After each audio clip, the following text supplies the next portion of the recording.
SB19 named as Philippine Tourism Ambassadors by the Department of Tourism. Honestly, I have been expecting this. Actually, long overdue na siya, pero congratulations pa rin sa DOT and SB19 for finally teaming up. Kasi lalong-lalo na at SB19 will be performing at the Lollapalooza, one of the biggest music festivals in the world with an audience of 400,000. And hindi lang yun ha, isi-stream pa yung performance nila um, sa audience sa Disney and Hulu, and they will be performing with some of the best artists like Jenny and Olivia Dean. So very, very timely talaga. Currently, nagkaroon sila mga pop-ups in the US for certain concepts and merchandise nila to promote their single Lawless.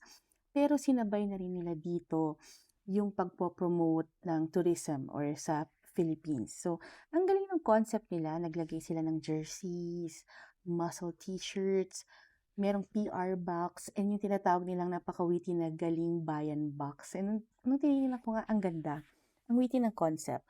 Actually, hindi ito first time na pop up ng SB19. So, every single album talaga nila, they go all out sa promotions nila. And I've seen even yung simula at wakas na promotion nila. So much thought, love, and creativity has been put to it. They are out there talaga to give a show. Kasi a lot of, alam mo yun, minsan yung iba tinatamad na mag-promote on that level.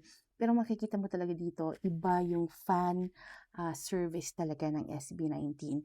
Mai-experience mo talaga. So, I am very sure na ang dami rin nag-aantay sa Manila to experience this pop-up.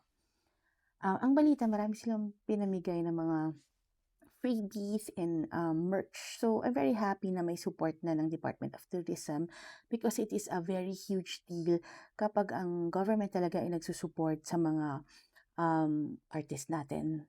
Like, lalo na yung mga deserving like SB19. So, yung Balikbayan box actually is a symbol of love, courage, and hard work as well as effort ng mga Filipinos talaga.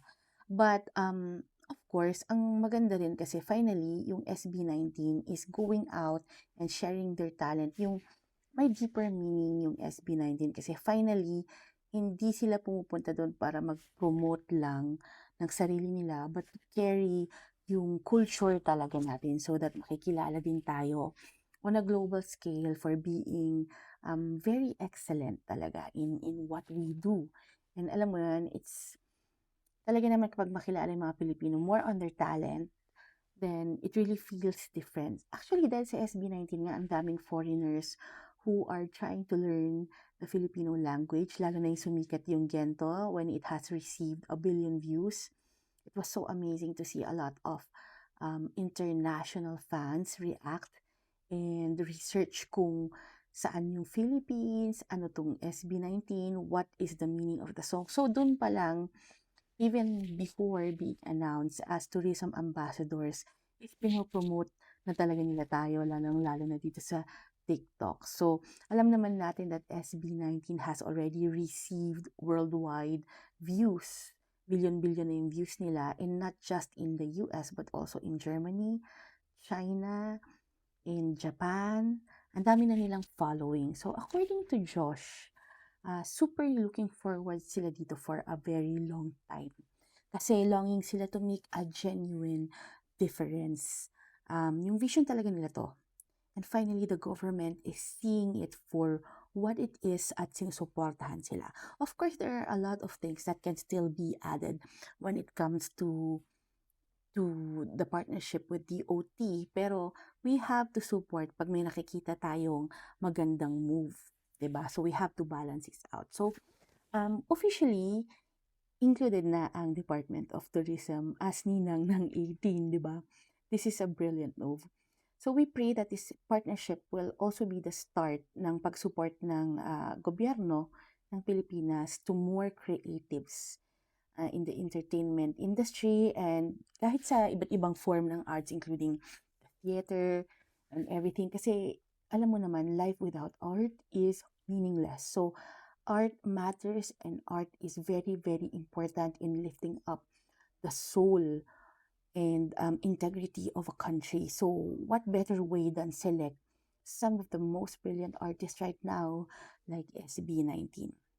Actually, yung SB19 has been serving as cultural ambassadors even before they got selected by the DOT. So, nauna na sila actually na naging cultural ambassador ng NCCA long before this partnership and announcement. So, praktisado na sila at handang-handa na sila. So, to Jesus Christ be the glory talaga, no?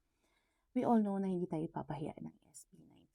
The quality, tenacity, faith in Jesus Christ, and level of work and vision and discipline na dala nila is unmatched, including the dancers who are traveling with them, talagang unmatched. I agree na deserve nilang dalhin ang bandila ng Pilipinas in the world stage. So, alam mo yun, in fact, tayo naman yung mga dinadayo ngayon ng mga foreigners because they want to watch and get a glimpse of SB19, and that really is a happy, happy thing. So, thank you and God bless. Thank you for watching my content. Sana makapunta rin ng SB19 to promote here in Canada.